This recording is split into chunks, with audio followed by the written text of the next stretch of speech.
Tôt ou tard, nous nous apercevons que nous avons besoin d'une nouvelle délivrance et que des manifestations du moi subsistent encore en nous, sous une forme moins grossière que les précédentes, mais subsistent cependant. Bien que nous communions avec Christ en sa mort et que nous soyons effectivement délivrés des péchés qui manifestent la vie du moi, le moi est là lorsque nous servons le Maître et que nous en ressentons une certaine satisfaction orgueilleuse. Le moi est là quand nous souffrons et que nous éprouvons à notre endroit une certaine pitié teintée d'admiration. Il est là lorsque nous recherchons l'approbation des hommes. Il se dissimule même aux heures de difficulté et d'épreuve, alors que nous nous jugeons et nous condamnons. Le moi est encore dans cette extrême sensibilité qui souffre au contact avec les autres. Il est là lorsque les jugements humains nous blessent et que nous essayons de nous justifier. Il est là dans ce sentiment de nous-mêmes qui fait de la vie un fardeau. Tout ceci manifeste que le moi, un moi plus subtil que le précédent, mais une forme du moi est restée au centre de notre vie. Il arrive aussi qu'enrôlés au service du Seigneur, nous faisons appel à notre énergie propre, à notre moi, qui sont nos propres ressources, nos propres moyens, sans prendre garde quand tout cela, le moi, occupe une place centrale, la première place. Nous constatons alors que notre labeur reste vain, sans fruit, et la lassitude, le découragement s'empare de nous.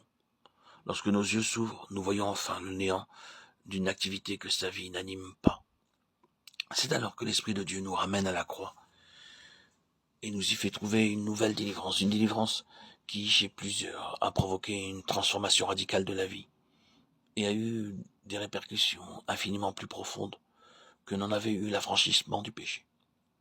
Le Seigneur met le doigt sur la plaie lorsqu'il nous exhorte à le suivre.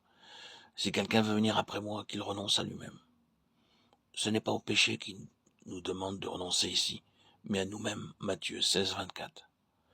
Le Seigneur connaît le cœur humain, il connaît cette forteresse où le moi se retranche, et avec sûreté, sa parole atteint immédiatement jusqu'aux profondeurs de l'être. Le moi, renoncer à soi-même, c'est à ce prix que le Seigneur peut venir demeurer en nous et amener toutes choses sous son empire. Fréquemment dans les Écritures, nous sommes mis en présence de manifestations du moi. N'est-ce pas ici la grande Babylone que j'ai construite, s'écrie Nebuchadnezzar. Je dirai à mon âme, maintenant repose-toi, Luc 12, 19. Décide l'homme à qui suffisent les biens de ce monde. Je ne suis pas comme le reste des hommes, Luc 18, 11. S'écrit avec le pharisien ceux qui s'imaginent être moralement supérieurs aux autres. Je suis plus saint que toi, Ésaïe 65, 5. Affirme l'homme pénétré de sa propre justice. Je suis riche et n'ai besoin de rien, Apocalypse 3, 17. Déclare ceux qui sont contents d'eux-mêmes. Moi j'appartiens à Y et moi à Z, disent certains chrétiens de nos jours. Comme le faisaient déjà ceux de Corinthe au temps de l'église primitive. Moi je suis disciple de Paul et moi d'Apollos. Et l'apôtre leur reproche d'être encore charnel, 1 Corinthiens 3, 1, 4. C'est leur moi qui provoque les divisions dans l'église de Corinthe. La charte d'affranchissement de Paul, c'est le moi crucifié avec Christ. Cette prédication de la croix suffisait à résoudre toutes les difficultés des chrétiens de l'époque paulinienne. Nous qui sommes morts, tous sont morts. Si vous êtes morts, voilà la constante exhortation de l'apôtre et son constant appel. Voilà la note dominante de sa prédication, celle qui ne cesse de rappeler à ses auditeurs ou à ses lecteurs concernant l'attitude à prendre vis-à-vis du péché ou des éléments du monde dans l'Église. Et ceux à qui il s'adressait savaient qu'il vivait ce qu'il prêchait.